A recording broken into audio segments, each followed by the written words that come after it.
Yako kamwa bande kolangai na bisabino euti bikosa mabongo lelo bande kolangai kuna na tourbillon binomo boyebi toujours keno c'est une pesi oyo bozali komona ezali bongo changement ya maite kan vin ndenge sosalaka ndenge totanga na Bible kasi ezali bongo nde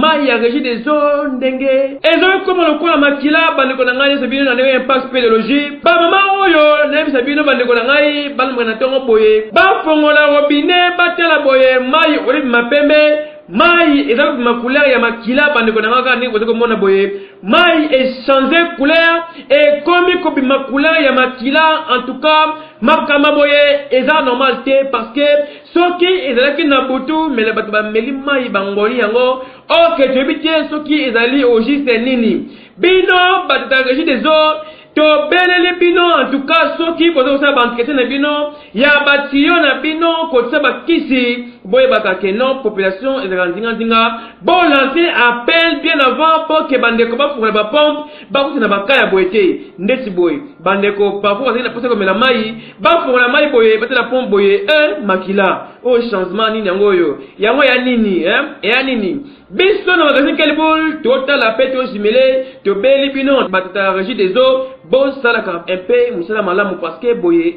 est normalité kasi soki ezaki ke pona forcer la courant mtu ana nyongo mele mbangu boye kata mai to na magazine Kelboul to ana posa makamala musala ma soki ya mabe sala ma toujours net kolobati to ko beta fi makanza po to ana posa malamu sala ma oye za poisson oyo penza mai ekomi kobima lokola makila tozotoka mai totala boye mai échanger couleur ekomi rouge vraiment eza ya solo oyo eza poisson retardé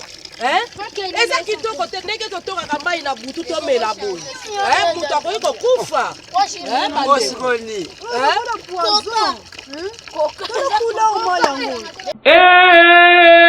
keyo